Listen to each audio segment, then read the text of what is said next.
వాసుకి గురించి వినే ఉంటారు, ఆ పురాతన సర్పం గురించి. అవును, వాసుకి అంటే శివుడి మెడ చుట్టూ ఉండే పాము. మీరెప్పుడైనా ఆలయానికి వెళ్ళారా? అక్కడ చుట్టూ పాము ఆకారంలో విగ్రహాలు కనిపిస్తాయి కదా. ఇప్పుడు కాస్త వెనక్కి వెళ్దాం. 46 బిలియన్ సంవత్సరాల క్రితం, అంటే 4.6 కోట్ల సంవత్సరాల ముందు. ఇంకా క్లియర్గా చెప్పాలంటే యేసుక్రీస్తు అప్పటికి కేవలం 2000 సంవత్సరాల క్రితం ఉన్నారంతే. అంటే ఈ కాలం ఎంత పురాతనమైందో ఊహించండి. అప్పుడు ఇప్పుడు గుజరాత్ అని పిలిచే భారతదేశంలోని ఒక ప్రాంతంలో ఒక భారీ పాము నివసించేది. దాని పేరు వాసుకి ఇండికస్. ఈ పాము 2005లో కనుగొనబడింది. 2024లో అధికారికంగా ధృవీకరించబడింది. ఇది ఇప్పటి వరకు కనుగొనబడిన అతిపెద్ద పాము అని తెలుసా? అంతేకాకుండా ఇక్కడ ఒక షాకింగ్ విషయం ఏంటంటే ఇది ఓర్ ఫిష్, అంటే డూమ్డే ఫిష్ అంత పొడవుగా ఉండేది. ఓర్ ఫిష్ అంటే సముద్రంలో కనిపించే ఆ పొడవైన చేప.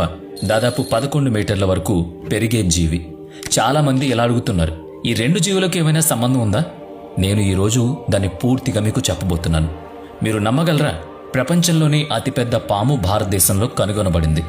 అప్పటి ప్రపంచం ఎలా ఉండేదో ఊహించుకోండి. అంటే 4 కోట్ల సంవత్సరాల క్రితం. అప్పట్లో సింహాలు, పులులు అస్సలు లేవు. ఏనుగులు ఉండేవి, కానీ ఇప్పట్లా తొండాలు లేవు వాటికి. అది పూర్తిగా పురాతన కాలం. మానవులు కూడా ఇంకా భూమిపై అడుగు పెట్టనే లేదు. కాబట్టి అప్పుడు ప్రపంచం ఎలా ఉండేది? వాసుకి ఎలా కనుగొనబడింది? దానికి ఆ పేరు ఎందుకు పెట్టారు? చాలా ప్రశ్నలు మన మనసులో మొదలవుతున్నాయి కదా.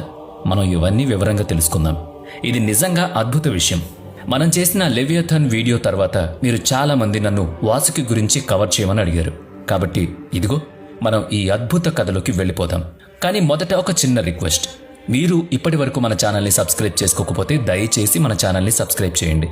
ఎందుకంటే అది మన టీం అందరికీ కూడా మరింత మోటివేషన్ ఇస్తుంది. అలాగే మరిన్ని ట్రెండింగ్ టాపిక్స్ని మీ ముందుకు తీసుకొచ్చే అవకాశం ఉంటుంది. సరే, ఇప్పుడు ఈ విషయంలోకి వెళదాం. చాలా సంవత్సరాలుగా టైటానోబోవా అనే పాము అతిపెద్ద పాముగా రికార్డు కలిగి ఉంది.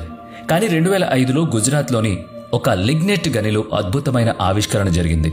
ఒకరోజు గుజరాత్లోని ఒక మైనింగ్ ఫీల్డ్లో కార్మికులు పనిచేస్తుండగా వాళ్ళకి ఒక పెద్ద ఎముక లాంటి వస్తువు కనిపించింది.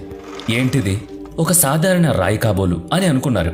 కానీ దాన్ని బయటకు తీసేందుకు తవ్వకం మొదలుపెట్టారు. అక్కడ తవ్వుతున్న కొద్దీ ఆశ్చర్యం ఏంటంటే 27 అలాంటి ముక్కలున్నాయని తేలింది. అన్నీ ఒకేలా కనిపిస్తున్నాయి. లోతుగా తవ్వినప్పుడు ఈ ముక్కలన్నీ ఒకదాని పక్కన ఒకటి చక్కగా ఉన్నాయి. ఏదో పెద్ద రహస్యం బయటపడుతుందని అందరికీ అనిపించింది. ఇవన్నీ ఒకే జీవి నుంచి వచ్చినవా, లేక వేరువేరు జీవులవా అని తర్జన భర్జన పడ్డారు. ఆ స్థలానికి పిలిచారు పరిశోధకుల్ని. ఈ 27 ముక్కల పాము వెన్నెముకను పోలి ఉన్నాయని తేలింది. అది కూడా ఒక సాధారణ పాము కాదు సుమా, ఏదో అసాధారణమైన జీవి. ఇప్పుడు అందరి మనసులో ఒకే ప్రశ్న, ఇవి ఏ జీవి ఎముకలు? ఇంత పెద్దవి ఎలా ఉన్నాయి? 2005 నుంచి శాస్త్రవేత్తలు